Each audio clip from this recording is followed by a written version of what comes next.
నమస్తే, welcome to our channel. నేను పద్మిని. ప్రస్తుతంతో పాటు సోషల్ యాక్టివిస్ట్ కృష్ణకుమారి గారు ఉన్నారు. మాట్లాడదాం. మేడం నమస్తే. నమస్తే.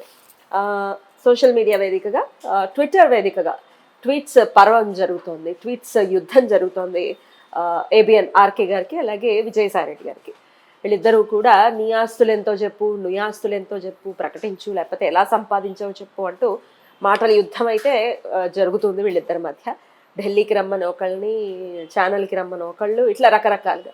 ఏమిటి అంశం, ఎందుకు వీళ్ళిద్దరి మధ్య గొడవ అనేది స్టార్ట్ అయింది అనుకోవచ్చు? ఇప్పుడు విజయసాయి రెడ్డి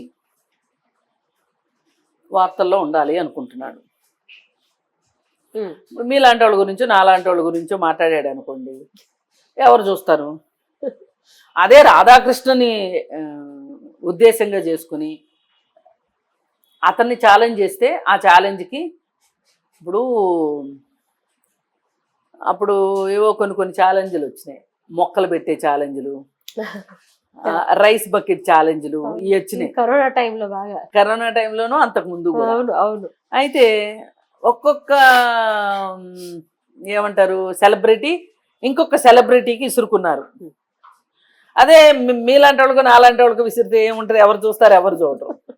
అంటే దీని అర్థం, మనం ఏం చేసినా నలుగురు వినేటట్లు, నలుగురు చూసేటట్లు ఉండాలి. ఒక అటెన్షన్ మనకు కావాల్సి గ్రాప్ చేయాలి. ఆ అటెన్షన్ కోసం తాపత్రయపడే వ్యక్తుల్లో విజయసాయి రెడ్డి ముందుంటాడు. ఎలా ఉంటుందంటే, ఆయనది దారిన పోయేది ఎవర్రా అంటే తన్నులు తినేది నేనే అన్నట్లు ఉంటాడు విజయసాయి రెడ్డి. ఆ నోరు మామూలు నోరు కాదు. అది ఎలాంటి నోరు అంటే, ఒకసారి పవన్ కళ్యాణ్ గురించి మాట్లాడుతూ పవన్ కళ్యాణ్ మీద కోపం. ఆ పవన్ కళ్యాణ్ గురించి ఎక్కడ మాట్లాడాలో అర్థం కాక ఆయనకి, ఆయన రాజ్యసభ మెంబర్ కదా, అక్కడ ఆయన ఒక విషయంలో వాపోయాడు. ఏంటంటే, హీరోలు డబ్బులు ఎక్కువ తీసేసుకుంటున్నారు, దీనివల్ల నిర్మాతల మీద భారం పడుతోంది, హీరోలు రెమ్యూనరేషన్ తగ్గించే విషయమే ఆలోచించాలి అని చెప్పి పార్లమెంట్లో మాట్లాడాడు, దిగువ సభలో, పెద్దల సభలో. అసలు ఏమన్నా అర్థం ఉందా? అంటే అతని ఉద్దేశంలో ఏంటి అంటే, అక్కడ పవన్ కళ్యాణ్కి మార్కెట్ ఉంది, సినిమాల్లో యాక్ట్ చేస్తాడు, డబ్బులు వస్తున్నాయి, ఈ డబ్బులు తీసుకొచ్చి రాజకీయాల్లో పెడతాడు. ఈ రాజకీయాల్లో పెట్టడం వల్ల జగన్మోహన్ రెడ్డికి ఇబ్బంది అవుతుంది అంటే ఇంత దూరం ఆలోచించాడు. ముక్కు ఎక్కడరా ఉంది అంటే చుట్టూ తిరిగి చూపించినట్లు అట్లా చెప్పాడు. విజయసాయి రెడ్డి తెలివితేటలు అలా ఉంటాయి. అయితే ఆ మధ్య ఒకసారి, అంటే ఇలాంటి నోరు కుదరని మాటలు, పనికిరాని మాటలు, సంబంధం లేని మాటలు, ఇంకోటి ఏంటంటే వీటిని ఏవో మాటలు అంటారండి, ఏంటంటే పోస్కోలు కబుర్లు, అలాగే ఇంకోటి పిట్టల ధర కబుర్లు, ఇవన్నీ చెప్తుంటాడు అనమాట. మొన్నటికి మొన్న ఏం చేశాడంటే, మాట్లాడుతూ పనిలో పనిగా, ఇప్పుడు నేను ఎవరిని ఉద్దేశించి మాట్లాడితే నాకు కొంచెం మార్కెట్ ఉంటుంది, అక్కడ పార్టీ ఓడిపోయింది, బాగా పరిస్థితులు. ఆ పరిస్థితుల్లో రాధాకృష్ణ మీదకి వెళ్ళింది.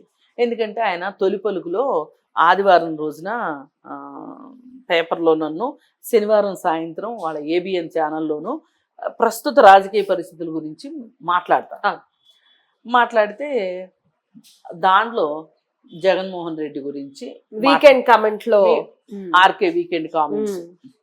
అయితే ఆ సందర్భంగా ఒక చర్చ వచ్చింది. ఏంటి అంటే, ఒక మాట ఇంతకుముందు ఏమని ఉన్నాడంటే విజయసాయి రెడ్డి, ఒక సైకిల్ కూడా లేని వ్యక్తి, సైకిల్ మాత్రమే ఉన్న వ్యక్తి, ఒక స్ట్రింగర్గా పనిచేసిన వ్యక్తి ఛానల్కి అధిపతి అయ్యాడు, ఎలా అయ్యాడు, అది ఇది అని చెప్పి మాట్లాడాడు. ఈయనేమన్నాడంటే, దానికి ఈ సంగతి నువ్వు చెప్పేదేంట్రా పనికిమాలినోడా, ఇట్లానా? అర్థం అదే, ఆయన మనసులో అదే. నేనే చెప్పా కదా, అది నువ్వేదో అపరాధ పరిశోధన చేసినట్టు చెప్తావేంటి? నేనే చెప్పా, నా జీవితం అలా మొదలైంది, నేను ఇవాళ ఇలా ఉన్నాను, ఒక పత్రికకి, ఒక ఛానల్కి అధిపతిగా ఉన్నాను, ఈ మధ్యలో ఎన్నో ఆటపోట్లు, ఎన్నో ఇబ్బందులు, ఎన్నో అనుభవించాను, ఎన్నో తిరస్కారాలు పడ్డాను, ఎన్నో కష్టాలు పడ్డాను అని చెప్పాను నేను. అసలు నేను చెప్పింది నాకే చెప్తావేంటి నువ్వు, పానికి మాలనోడా, నోరు మూసుకో అక్కడ. అయినా నేనంటే చెప్పుకోగలిగాను ధైర్యంగా, ఇది నా ప్రస్థానము, ఇది నా ప్రయాణము అని నేను ఇది ప్రస్తుతం నా పరిస్థితి ఇది అని నేను చెప్పుకున్నాను. నువ్వు చెప్పరా ఏం చెప్తావో. ఆడిటర్గా ఉండి దొంగ కంపెనీలు ఎలా పెట్టాలి, సూట్ కేస్ కంపెనీలు ఎలా పెట్టాలి, అక్రమంగా డబ్బులు ఎట్లా సంపాదించాలి, క్విడ్ ప్రోకో ఎట్లా చెయ్యాలి, ఆ చేసిన డబ్బుల్ని ఎలా పంచుకోవాలి రాబందుల్లాగా, అవి కదా నీకు తెలిసింది. అవి ఏ రోజన్నా నీ నోటితో నువ్వు ఒప్పుకుంటావా? నువ్వు ఒప్పుకోవు కదా. నువ్వు అలా చేసిన డబ్బులే కదా నీకు. సరేరా, రా ఛానల్ రా మాట్లాడుకుందాం. నా ప్రస్థానం నేను చెప్తా, నీ ప్రస్థానం నువ్వు చెప్పు. ఓపెన్ హార్ట్ విత్ ఆర్కే ఉంది.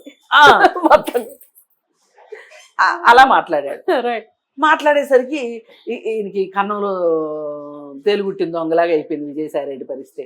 అందుకని నీ ఛానల్కి నేను ఎందుకు వస్తాను, నువ్వు రమ్మని చోటకి నేను ఎందుకు వస్తాను, ఢిల్లీలో కూర్చున్నారా, ఢిల్లీలోనే మాట్లాడుకుందాం, నీ ఆస్తులు చిట్టా నా ఆస్తులు చిట్టా.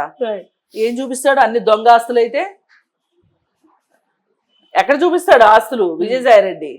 నా దగ్గర ఏమీ లేదంటాడు. పాపం విజయసాయి రెడ్డికి ఏమీ లేదు అని చెప్పి ఎవరన్నా ఆస్తులు రాసిస్తారేమోనని అనుకుంటున్నాడు విజయసాయి రెడ్డి. ఇది వీళ్ళ వివాదం. ఈ మధ్యలో ఒక పిట్ట కథలాగా మన ఛానల్లో కూడా మాట్లాడుకున్నాం. సోషల్ మీడియాలో ఒక వార్త పుట్టించారు, ఆర్కే పెళ్లి చేసుకోబోతున్నాడు ఒక అపోలో హాస్పిటల్లో డాక్టర్ని పెళ్లి చేసుకోబోతున్నాడు అని చెప్పి. అయితే నేను సింపుల్గా ఒకటే మాట అన్నా, ఆయనకి భార్య చనిపోయింది, ఆవిడకి కూడా ఎటువంటి బంధము లేకపోయి ఉంటే గనక వాళ్ళిద్దరూ కలిసి ఉంటే మీకు నాకు వచ్చిన ఇబ్బంది ఏంటి? చట్టానికి వచ్చిన ఇబ్బంది లేదు, సమాజానికి వచ్చిన ఇబ్బంది లేదు, వాళ్ళ పిల్లలకి ఎవరికి ఇష్టం ఇబ్బంది లేనప్పుడు మీకు నాకు ఎందుకు అని అడిగా నేను. ఈ సోషల్ మీడియాకి మట్టుకు పనే ఉంది, సోషల్ మీడియా పని ఏంటి ఆ విషయంలో? ఎక్కడ రాజ్యాంగంలో రాసలేదుగా, 67 ఏళ్ళలో ఏమో ఆయనకి పెళ్లి చేసుకోకూడదు అని రాయలేదుగా. కాకపోతే ఏకకాలంలో 2 పెళ్లిళ్ళు చేసుకోకూడదు అని చెప్పారు తప్పితే భార్య చనిపోయినప్పుడు ఆయన పెళ్లి చేసుకుంటానంటే ఏంటి? ఒకవేళ భార్య ఉంటే కూడా విడాకులు తీసుకున్న వాళ్ళు చేసుకోవచ్చు. రైట్. ఇక్కడ ప్రాతిపదిక ఏంటి? అవివాహితులై ఉండాలి, వివాహ బంధంలో ఉంటే కూడా ఆ బంధం నుంచి ఆ బంధం రద్దు అయి ఉండాలి, అప్పుడు మాత్రమే పెళ్లి చేసుకోవాలని ఉంది తప్పితే. ఇది ఇంతకీ రూమరా క్రియేటెడ్? సోషల్ మీడియాలో వీళ్ళే ఆర్కేని కొంచెం నెగిటివ్ చేయటం కోసం, ఈయన పత్రికాధిపతి, ఈయనేమి సందేశం ఇస్తున్నట్టు సమాజానికి ఇలాంటి మాటలు మాట్లాడడం కోసం దీన్ని ప్రచారంలో పెట్టారు. సరే, ప్రచారంలో పెడితే మనం దాన్ని మన వరకు మనమైతే మన బాధ్యత ప్రకారం మనమైతే తిప్పికొట్టాము, అది వేరే విషయం. ఆ వ్యవహారం సద్దుమణిగిపోయింది. ఇట్లాంటి ఆట వెనకమాల కూడా విజయసాయి రెడ్డి ఉంటాడు అన్న మనం ఏమి ఆశ్చర్యపోకర్లా. ఇలా దివాళా కోరు మాటలు మాట్లాడాలి అన్నా, ఇలాంటి పనికిమాలిన మాటలు మాట్లాడాలి అన్నా, అదేమంటే ఏంటి అంటే వాళ్ళ బాధ ఏంటి అంటే చంద్రబాబు నాయుడుకి అండాదండగా ఉన్నాడు ఆర్కే, అది మా కోపం. అక్కసు తీర్చుకోవటానికి. కానీ ఏది ఏమైనా బాగా మితిమీరి డబ్బులు సంపాదించిన వాళ్ళకి ఎక్కడో ఒక చోట ఏ అక్రమం చేయకుండా డబ్బులే రావు, ఇది నిర్వివాదాంశం. అలాగే ఒక స్థాయికి వచ్చిన తర్వాత డబ్బును సంపాదిస్తుంది. మనం మొదటిసారి డబ్బులు సంపాదించేప్పుడు పడే కష్టం తర్వాత డబ్బు సంపాదించే దాంట్లో ఉండదు. ఉదాహరణకు చెప్తాను, ఓ 10 లక్షలు పెట్టి స్థలం కొన్నారు, ఓ 3 సంవత్సరాలు 4 సంవత్సరాల తర్వాత ₹1 కోటి అవుతుంది. ఇదే ₹1 కోటి నువ్వు సంపాదించాలంటే ఎన్నాళ్ళు పట్టద్ది? జీవితం పడుతుంది. నార్మల్ గా అయితే ఒక జీవితం పట్టొచ్చు, ఒక జీవితం సరిపోకపోవచ్చు. ఆ విధంగా అతనికి ఆస్తులు పెరిగి ఉండొచ్చు. కానీ నీలా అయితే మటుకు డబ్బా కంపెనీలు పెట్టి అయితే మటుకు చట్టాన్ని మోసం చేసి తెలివితోటి ఒక ఆడిటర్గా అయితే అతనైతే సంపాదించి ఉండలేదుగా, ఇంకో రకంగా సంపాదించుండొచ్చు. కానీ ఆయన ఏమంటున్నాడు? ఓపెన్ గా నాకు ఏం ఆస్తులు ఉన్నాయో నేను ప్రకటిస్తాను, చూపిస్తాను, నీకు దమ్ము ఉందా అని అడుగుతున్నాడు.